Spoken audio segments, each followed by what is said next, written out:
Merdeka belajar wujud yang nyata. Raih mimpimu juga cita-cita. Generasi emas Indonesia. Profil pelajar Pancasila tanamkan di dalam dada. Profil pelajar Pancasila cerdas berkarakter itu kita.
Embun datang, sayur ratu, surya datang, pecahlah pagi. Ku ucapkan Assalamualaikum warahmatullahi wabarakatuh untuk kalian yang selalu di hati. Waalaikumsalam warahmatullahi wabarakatuh. Yang terhormat Ibu Kepala Sekolah SD Negeri 109 Palembang, yang terhormat Ibu Wakil Kepala Sekolah SD Negeri 109 Palembang, yang terhormat Bapak, Ibu Guru, dan rekan-rekan sekalian yang kita sayangi. Sebelum memulai acara, ada baiknya kita mengucapkan basmalah. Bismillahirrahmanirrahim. Puji syukur kita panjatkan kehadirat Allah Subhanahu wa Ta'ala atas berkat rahmat-Nya kita dapat berkumpul di aula ini untuk mengadakan acara tentang pemahaman dan penerapan pengalaman budaya positif dari Ibu Armilda Margareta, CGP Angkatan 9 SD Negeri 19 Palembang. Baik, adapun rangkaian acara kita pada pagi hari ini yaitu pembuka, pemaparan, dan penutup. Ada lagi pantun dari saya. Pohon beringin cegah erosi. Rumah kuat karena pondasi. Mohon izin, Ibu Armilda akan mulai presentasi. Semoga dapat memberikan esensi. Baiklah, terima kasih kepada Ibu Siti yang telah membantu saya pada pemaparan saya kali ini, yaitu menyebarkan pemahaman dan penerapan pemahaman budaya positif. Baiklah, sebelumnya selamat pagi semuanya. Saya ucapkan terima kasih buat rekan-rekan guru hebat dari SDN 109 yang telah menyempatkan waktunya pada hari ini pada pemaparan saya mengenai menyebarkan pemahaman dan penerapan pengalaman positif. Baiklah, saya lanjutkan pada slide yang pertama. Konsep inti budaya positif itu ada 8. Yang pertama, perubahan paradigma belajar, disiplin positif, nilai-nilai kebajikan, kebutuhan dasar manusia, motivasi perilaku manusia, posisi kontrol guru, dan keyakinan kelas, dan terakhir dari keyakinan kelas akan menjadi suatu kasus jadi restitusi, segitiga restitusi. Pertama, pembelajaran dengan paradigma baru. Apa itu pembelajaran dengan paradigma baru? Yaitu suatu pembelajaran yang dirancang berdasarkan prinsip pembelajaran berdiferensiasi sehingga peserta didik belajar sesuai kebutuhannya berdasarkan tahap perkembangan sesuai teori psikologis modern untuk mewujudkan profil pelajar Pancasila. Selanjutnya, saya akan berikan pertanyaan pemantik. Saya minta Bapak dan Ibu menjawab pertanyaan ini dengan setuju atau tidak setuju. Yang pertama, pemberian hukuman dapat mendisiplin siswa. Bagaimana? Oke, yang kedua, pemberian hadiah atau reward yang bisa memotivasi siswa. Setuju. Oke, selanjutnya, guru bisa memotong serta didik. Setuju. Terakhir, seorang guru harus mampu memberikan solusi bagi siswanya. Setuju. Oke, tadi pertanyaan romantik ya. Selanjutnya adalah perubahan paradigma belajar. Ini berdasarkan dari Dr. William Glasser pada teori kontrol yang memberikan gambar suatu ilusi. Ilusi guru itu mengontrol murid yang pertama. Yang kedua, ilusi bahwa semua penguatan positif efektif itu bermanfaat. Ilusi bahwa kritik dan membuat orang merasa bersalah dapat menguatkan karakter. Terakhir, ilusi bahwa orang dewasa memiliki hak untuk maksa. Di sana ada gambar Bapak dan Ibu bahwa kita sebagai guru ini kadang mengumpamakan siswa ini seperti boneka yang bisa kita atur. Padahal itu ilusinya, padahal tidak seperti itu. Ya, selanjutnya mengubah paradigma stimulus respon ke pendekatan teori kontrol. Stimulus responnya bisa dari sini, realitas kebutuhan kita sama, padahal itu berbeda. Semua orang melihat hasil atau hal yang sama, padahal semua orang memiliki gambaran berbeda. Kita mencoba mengubah orang agar berpandangan sama dengan kita, padahal kita mencoba untuk memahami orang. Berperilaku buruk dianggap suatu kesalahan. Semua perilaku memiliki tujuan. Orang lain bisa mengontrol saya, sebenarnya Anda tidak bisa mengontrol orang lain. Kemudian saya bisa mengontrol orang lain juga. Semestinya harus kolaborasi dan konsensus. Pemaksaan ada pada bujukan yang gagal, model berpikir menang atau kalah, atau model berpikir menang atau menang. Baiklah, kemudian selanjutnya adalah sebelum masuk pada disiplin positif dan nilai kebajikan, kita harus tahu dulu apa itu makna kata disiplin. Seseorang yang memiliki disiplin, jadi berarti mereka bisa bertanggung jawab terhadap apa yang dilakukan karena mereka mendasarkan tindakan mereka pada nilai-nilai kebajikan universal.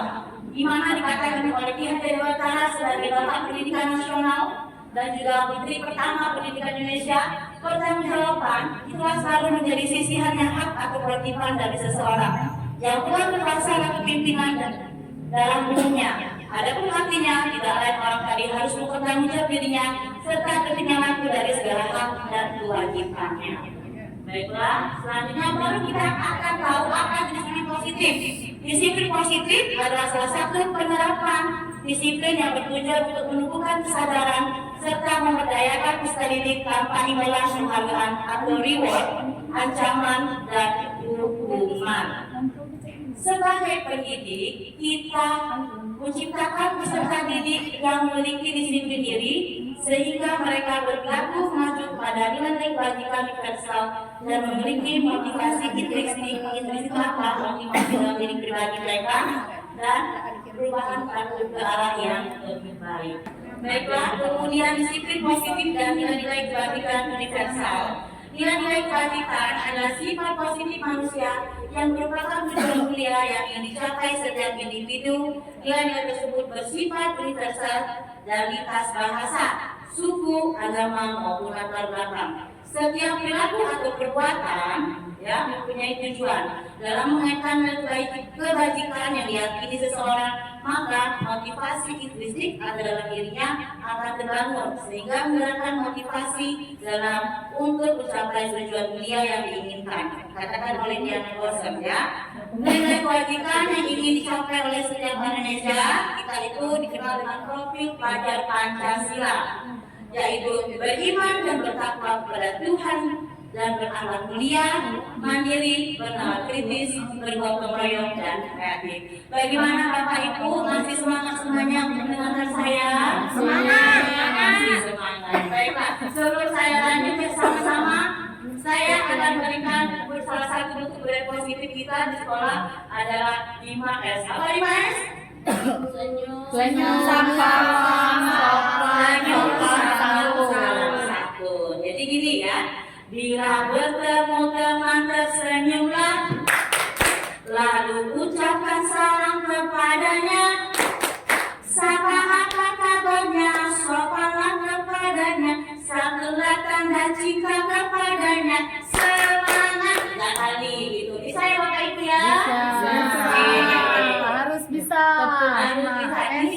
Kalau semuanya kok sampai cuma semangat aja, ya. Coba deh berdiri sebentar.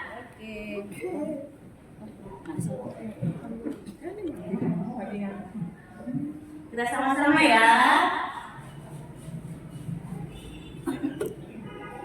1, 2, 3. Bila bertemu teman tersenyumlah, lalu ucapkan salam kepadanya. Sapa apa kabarnya, sopanlah kepadanya, santunlah tanda cinta kepadanya. Semangat! Oke, 3 kali. Coba saya minta Ibu Penny depan, silakan ke depan. Terus lihat teman-teman yuk untuk berapa 5S. Ya silakan Penny. Bila bertemu teman tersenyumlah, lalu ucapkan salam kepadanya. Sapa apa kabarnya, sopanlah kepadanya, santunlah tanda cinta kepadanya. Semangat! Oke, baiklah, terima kasih Bu Penny. Saya harap 25S yang saya berikan ini bisa Bapak Ibu gunakan atau terapkan dalam kegiatan pembelajaran pada akhir pembelajaran atau pada awal pembelajaran ya. Jadi ini usaha yang budaya positif kita. Ya, senyum, sapa, salam, dan santun. Masih kita lanjutkan lagi, tetap semangat ya. Oke, sekarang balik lagi pada kebutuhan dasar manusia. Kebutuhan kita sebagai manusia ya. Kebutuhan dasar manusia adalah segala sesuatu yang kita lakukan untuk mendapatkan apa yang kita inginkan. Seluruh tindakan yang kita lakukan memiliki tujuan tertentu dan semua usaha terbaik yang kita lakukan adalah dalam rangka agar kebutuhan dasar kita terpenuhi dengan baik. Nah, ini dia kebutuhan dasar dari kita manusia. Yang pertama, kebutuhan untuk bertahan hidup. Bahasa Inggrisnya survival. Ialah makan, minum, tempat tinggal. Kemudian kasih sayang dan rasa diterima, love and breathing. Ya. Kemudian kebutuhan akan kebebasan maupun ekspresi berpendapat. Selanjutnya penguasaan, power, kemudian kesenangan atau fun. Selanjutnya dalam motivasi berlaku ada 2, ada intrinsik dan ekstrinsik. Kalau luarnya ini untuk menghindari ketidaknyamanan hukuman. Yang pada awal tadi ya, ada pertanyaan prematif tadi. Kemudian untuk mendapatkan imbalan atau penghargaan dari orang lain. Yang terakhir yang akan kita gunakan dan saya gunakan dalam penerapan prinsip adalah untuk menjadi orang yang mereka inginkan dan menghargai diri sendiri dengan nilai-nilai yang mereka percaya. Selanjutnya ada 3 bentuknya ini, ada hukuman, ada konsekuensi, ada restitusi. Pertama, tidak rencana atau tiba-tiba murid tidak tahu apa yang terjadi atau tidak dilibatkan, hanya bersifat satu arah berupa hukuman fisik atau juga psikis. Selanjutnya, rencana disepakati sesuai peraturan, murid tetap dibuat tidak nyaman, sikap guru yang selalu mengontrol murid. Nah, ini akan kita pakai, nanti saya akan pakai dalam segitiga diskusi saya, yaitu proses menciptakan kondisi bagi murid untuk memperbaiki kesalahan. Proses kolaboratif yang mengajarkan murid untuk mencari solusi sendiri. Selanjutnya, karena tanpa kita sadari, ada 5 posisi kontrol kita sebagai seorang guru di sini. Ada penghukum, ada pembuat rasa bersalah, ada pemantau, ada juga kita bisa menjadi teman dan juga menjadi manajer. Pada penerapan sehari-hari kita gunakan. Nah, dari 5 ini mungkin paling sering yang mana yang bisa kita lakukan. Ya, di sini silakan Bapak Ibu menyimak sebuah video yang saya ambil dari Ristek tentang salah satu dari penggunaan posisi kontrol group.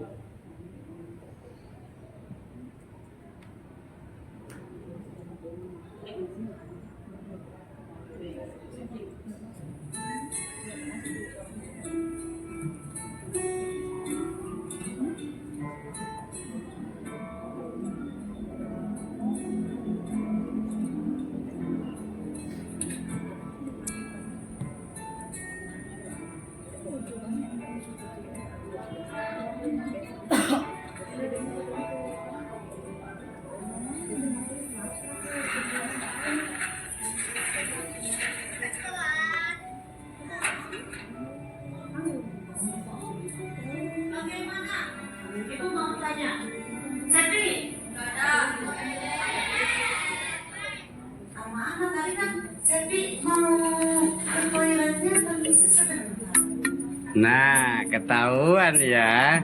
Jam segini kamu di luar kelas. Dari mana kamu? Malah cengengesan jawab. Dari mana? Dari toilet, Pak. Toilet. Gak salah. Toilet kan sebelah sana, bukan sebelah sini. Kantin, Pak. Dari kantin. Ngapain jam sini di kantin? Lapar, Pak. Kelas dulu, Pak. Bentar.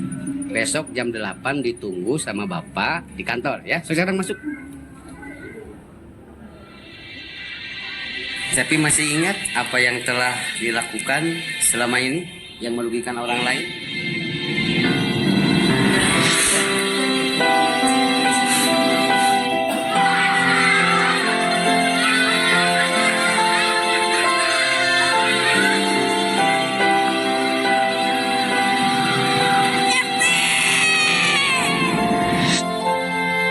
Mungkin mau berjanji tidak akan mengulanginya lagi.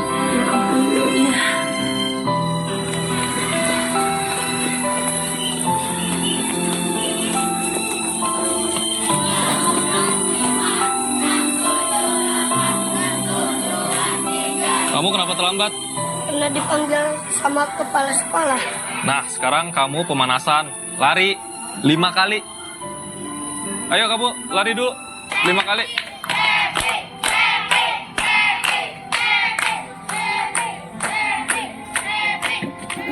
Nah, kalian harus jadi juara. Siapa yang mau jadi juara? Saya!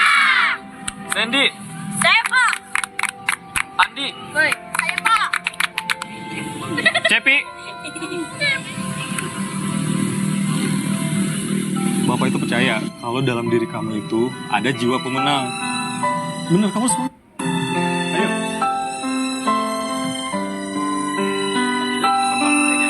Udah kok.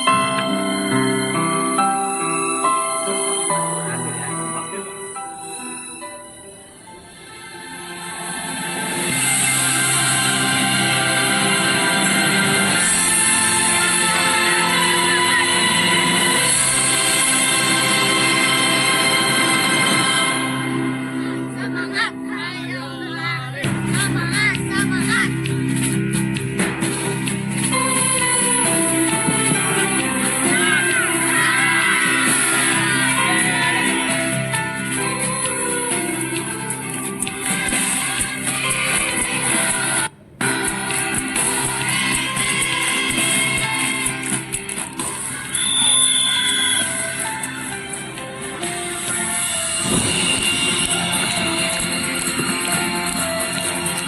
Kamu udah latihan keras, kamu harus jadi juara.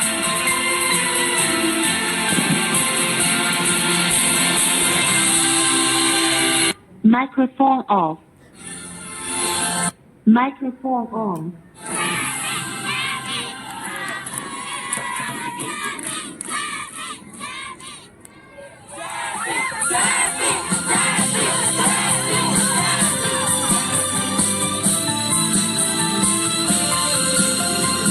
Terima kasih guruku, karenamu aku bisa berlari meraih prestasi.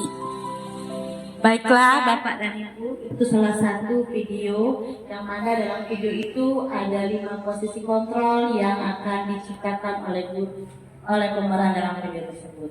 Sebelum saya bertanya tentang posisi kontrol, di sini ada satu kasus yang menggunakan kalimat dalam posisi kontrol tersebut. Ini kasusnya Bapak Ibu ya. Siswa tidak memakai atribut lengkap pada saat upacara. Hormat pada bendera selama 1 jam, itu termasuk posisi kontrol sebagai guru penghukum. Terus ada kalimat atau kata-kata yang mengatakan, sudah berapa kali Bapak Ibu memberitahu kamu selalu saja mengecewakan Bapak dan Ibu. Itu adalah membuat rasa bersalah. Selanjutnya, ayo dong ikuti aturan sekolah, tolong bantu Bapak ya sekali ini. Ya sudah, tidak apa-apa. Lain kali jangan sampai berbuat seperti ini lagi ya. Kemudian sebagai pemantau, kamu sudah melanggar peraturan sekolah, kamu tahu konsekuensinya. Setelah upacara, kamu beli atributnya ke koperasi dan jangan diulangi lagi. Selanjutnya, masih kasus yang sama. Apakah kamu tahu kesalahanmu? Kira-kira bagaimana memperbaiki kesalahanmu? Itu adalah salah satu posisi sebagai manajer.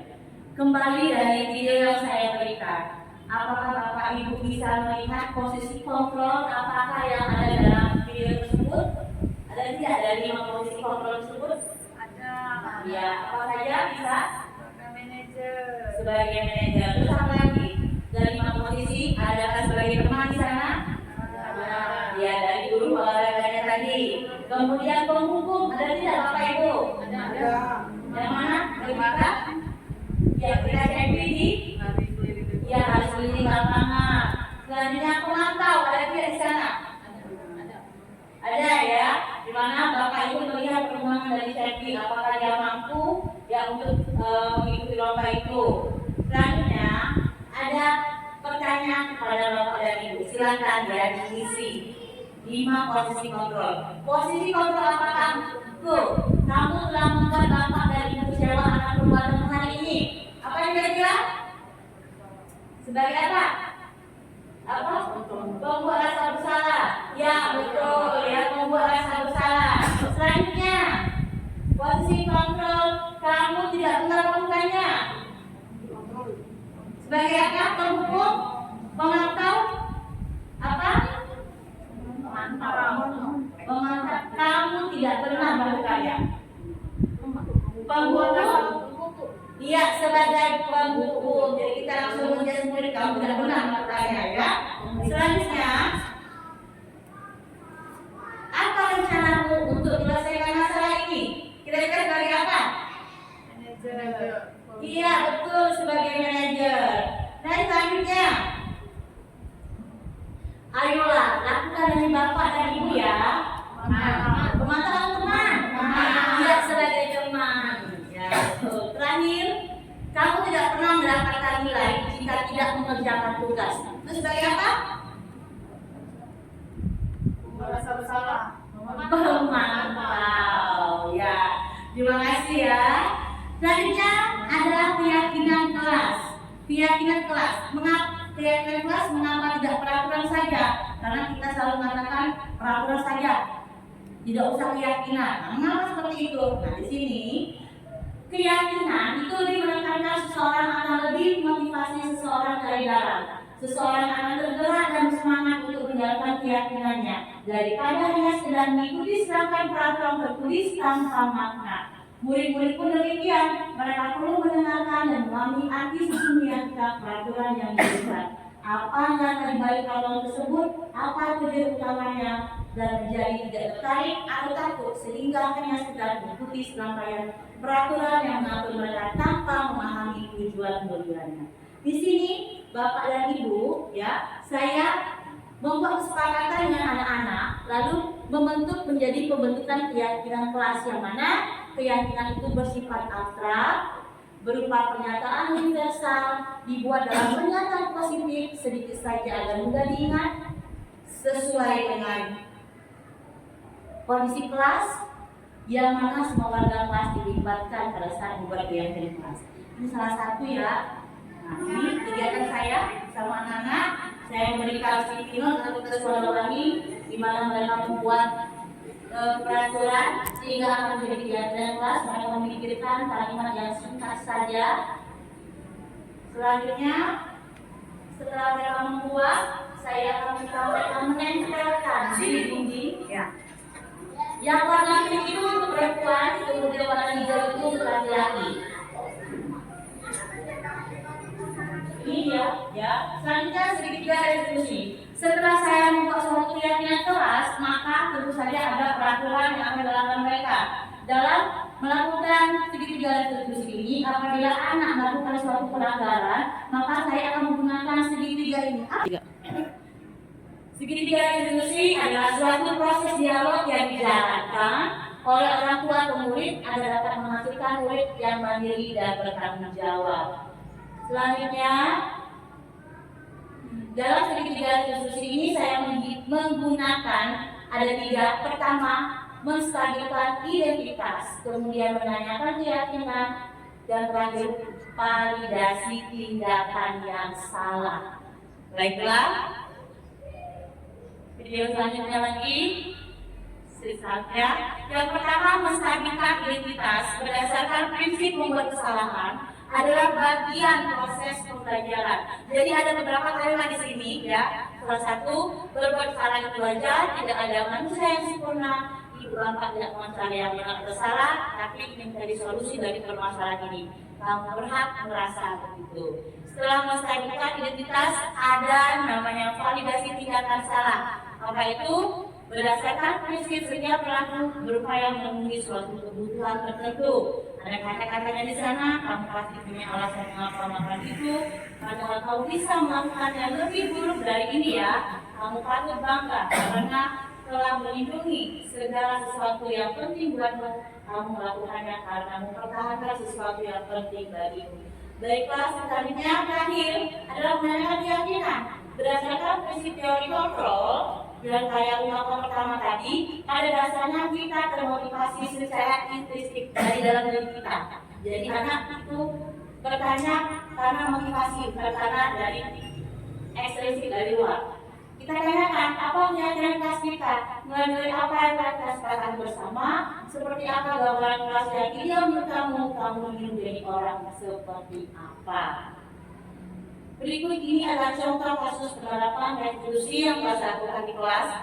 Kasusnya, ini sebenarnya ini ada siswa saya, dia ini sampai di kelas, jadi ada temannya yang melamar datang, lalu dia marah-marah dengan menunjuk anak tersebut. Kemudian saya memanggil istirahat dan saya menggunakan penerapan sidik dan restitusi.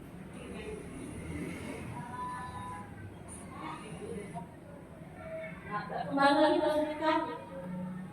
Nah, silakan disimak bagaimana cara penerapan sidik dan restitusi.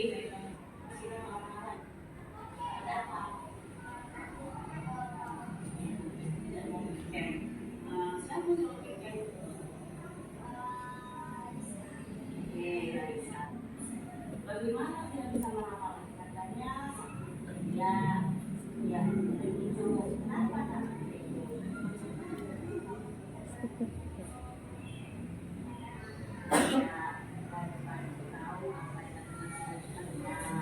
Bahwa kalau kita dapat tugas tiket itu adalah kewajiban dan harus dilakukan. Nah, terus ibunya tanya lagi, apakah Sila merasa itu dengan marah-marah sama temannya itu sudah benar? Nah, bagaimana cara untuk memberitahu temannya dengan baik? Menasehati, betul, dengan menggunakan kata-kata yang kasar. Lebih baik bagaimana katanya? Memberi nasihatnya untuk harus Mengerjakan tugasnya dengan bertanggung jawab. Ya, Ibu Rita sudah tidak lagi ya mengulangi kata tersebut. Nanti teman-temannya tidak suka dengan cara seperti itu marah-marah. Ya, bagaimana? Adakah yang Sila ingin katakan kepada Ibu agar tidak mengulangi lagi perbuatan itu?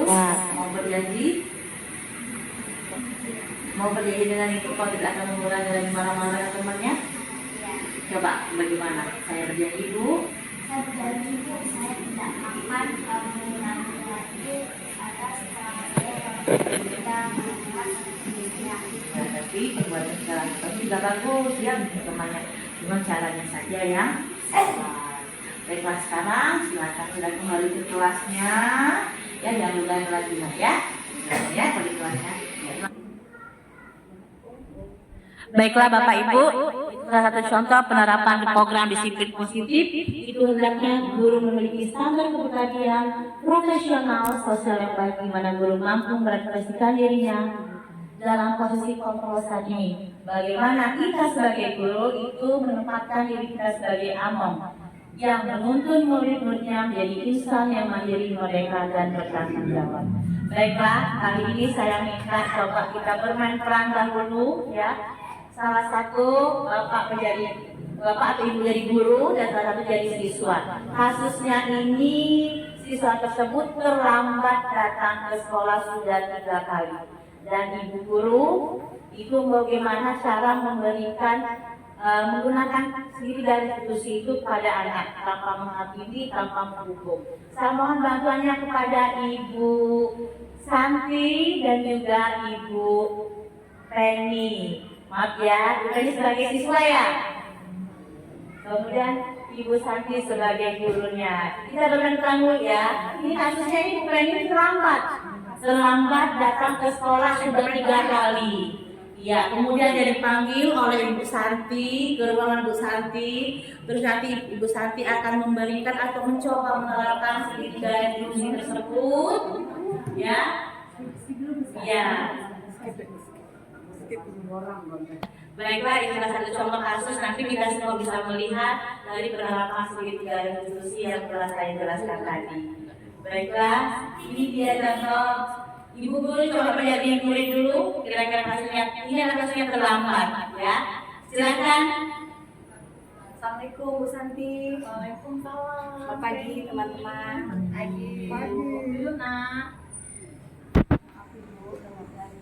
Iya. Assalamualaikum. Waalaikumsalam. Maaf Bu telat. Iya. Ya Penny di sini dulu nak. Duduk dulu sini Penny. Ya Bu. Salim dulu Ibu. Baru datang harus salam dulu ya. Oh maaf. Ya gimana tadi? Kenapa Penny bisa telat? Ibu perhatikan sudah berapa hari ini Penny telat terus. Hari pertama telat, hari kedua telat, dan ini hari ketiga Penny telat. Kenapa? Ada apa? Coba kasih tahu Ibu. Hari pertama itu Mama sakit Bu. Mamanya sakit. Iya. Kedua itu pecaban Bu. Hari kedua Kakak pecaban. Feni kan rawat Mama dulu yang sakit. Terus buru-buru nganter adik dulu, nganter kakak dulu, terus pecaban Bu. Pecaban. Terus hari ketiganya itu Feni kesiangan bangun Bu. Hari ketiga kesiangan bangun. Nah, Ini itu beda kan mandi Bu. nggak mandi. Waduh, luar biasa. Bu ya. Iya, harus di-manage waktunya ya nak ya. Bagaimana caranya biar bangun tidur itu bisa diatur waktunya sehingga Penny ke sekolah itu tepat waktu. Dari orang tua Penny apa? Ada masukan apa tentang Penny berapa hari ini telat ke sekolah? Kalau Mama Penny kan Bu sakit Bu. Terus ngurusin adik juga, jualan juga Mama Penny Bu. Jadi pas Mama sakit tuh Penny yang nutup warung sampai banget. Ke warung malam-malam Bu. Jadi pas pagi itu kan Mama tuh Penny tuh masuk kamar Mama. Pas nak berangkat sekolah kan Bu ya. Mama tuh nak telat.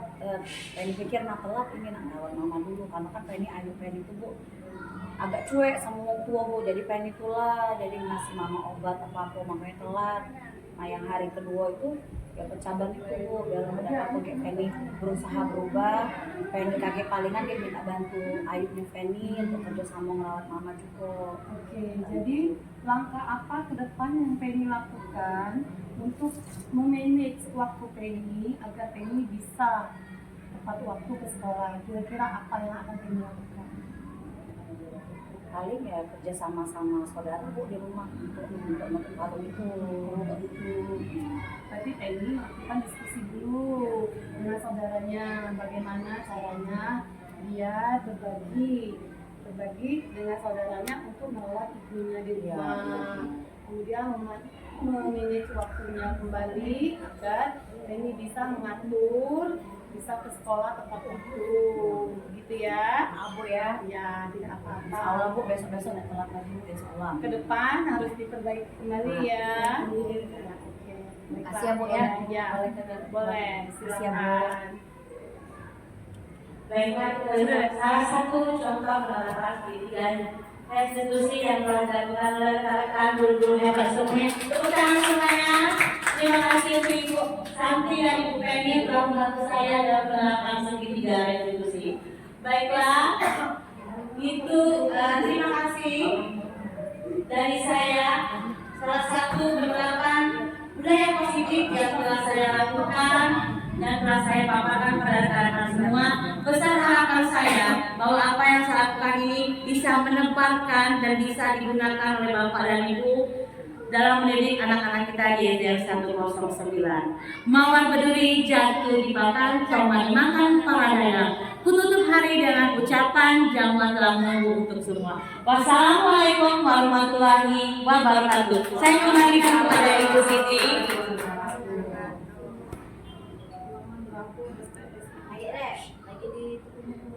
Terima kasih kepada Ibu Armilda Margareta dari SD Negeri 109 Palembang.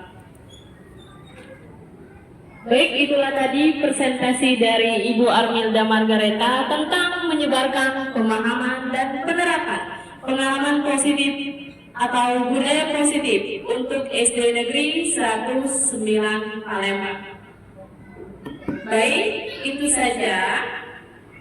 Sesudah kita melakukan acara ini, ada baiknya kita mengucapkan hamdalah. Alhamdulillah.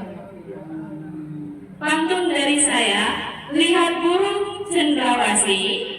Saya MC mengucapkan terima kasih. Wabillahi taufiq wal hidayah. Wassalamualaikum warahmatullahi wabarakatuh.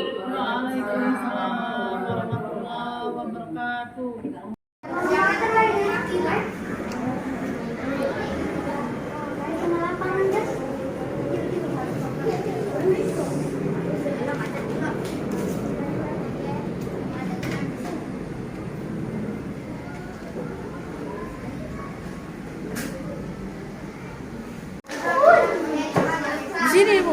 Ya.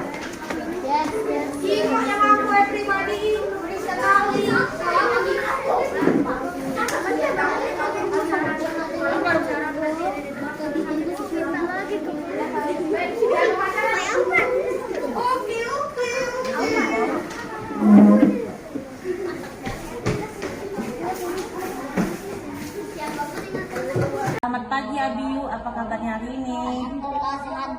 Iya, tadi Ibu mendengar dari ketua kelas katanya Abiu bertengkar ya dengan Farhan. Kenapa nak? Ya Bu, habis saya kesal Bu, karena Farhan terus-menerus mencontek pekerjaan baik PR maupun tugas lainnya di kelas.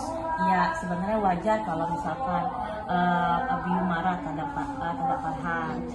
Sekarang Ibu pengen tanya, pasti punya alasan kenapa marah seperti itu? Saya marah-marah Bu, dan pas sadar saya mengebrak meja. Wajar ya, kemudian wajar nak ya kalau Abi berbuat itu. Tapi Ibu pengen tanya,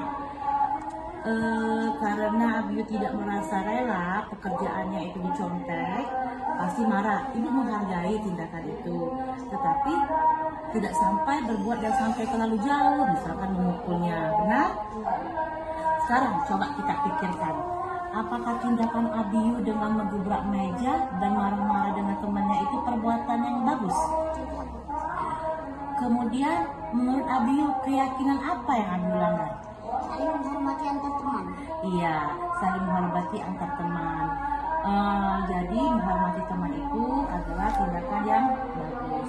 Kalau menurut keyakinan Abiu, apakah marah-marah itu bagus untuk Abiu? Tidak bagus Bu. Assalamualaikum warahmatullahi wabarakatuh. Nama saya Abiu dari kelas 5. Saya senang sekali berdiskusi dengan guru dan berusaha mengendalikan emosi saya terhadap teman sekelas. Dan lebih banyak belajar bersabar dan menghormati teman-teman. Assalamualaikum warahmatullahi wabarakatuh. Ibu dengar tadi dari temannya Sila marah-marah ya di kelas. Ada apa? Karena dia nggak mau piket. Tidak mau piket. Siapa yang mau piket? Raisa.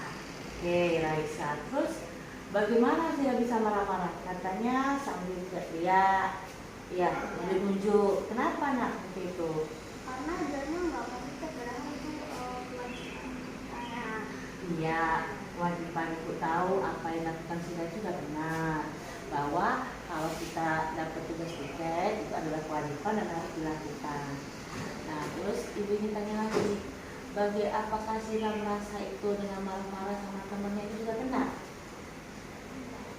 Nah, bagaimana cara untuk memberitahu temannya dengan baik? Menasehatinya. Menasehatinya, betul, dengan menggunakan kata-kata yang kasar. Tidak. Lebih baik bagaimana kata itu? Memberi nasihatnya untuk harus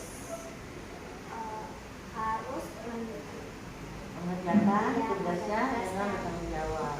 Ya, Ibu Rita sudah tidak lagi ya mengulangi kata tersebut. Nanti teman-temannya tidak suka dengan cara seperti itu marah-marah.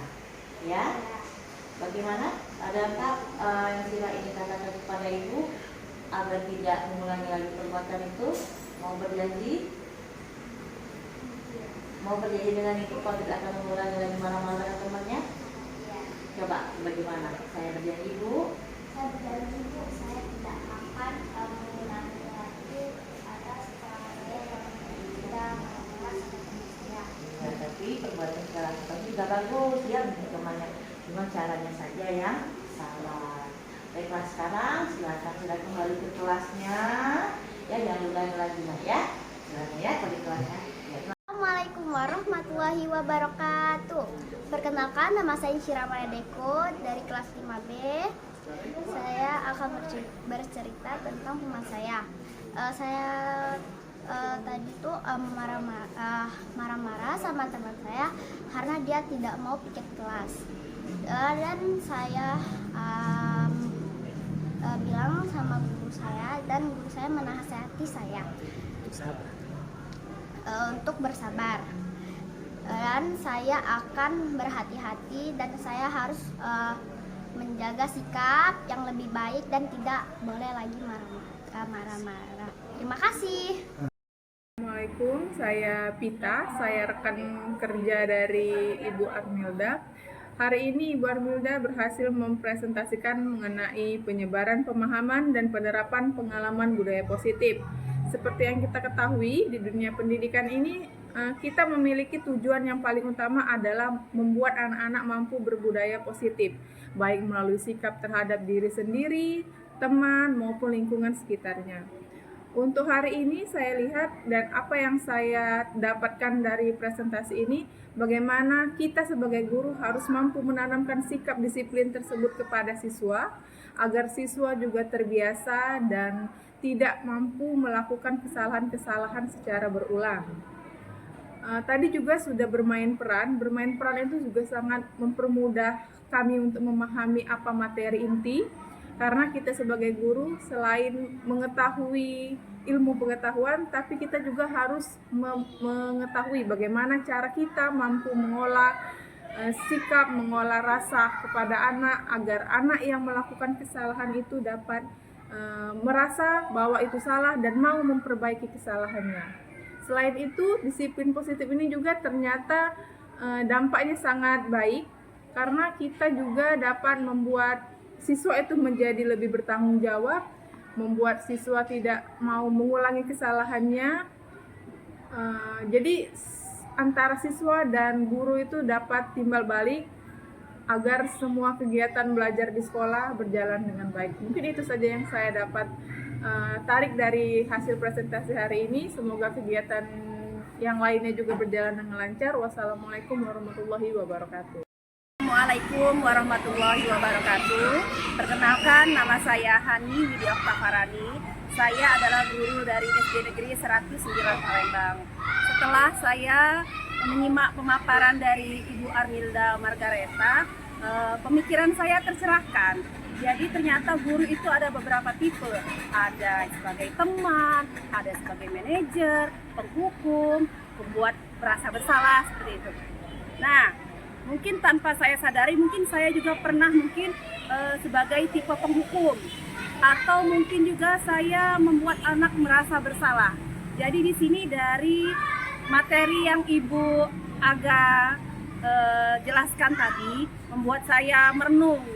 Ternyata selama ini banyak sekali kesalahan saya selama mengajar, sehingga untuk kedepannya saya akan mengubah cara mengajar saya menjadi seorang tipe manajer.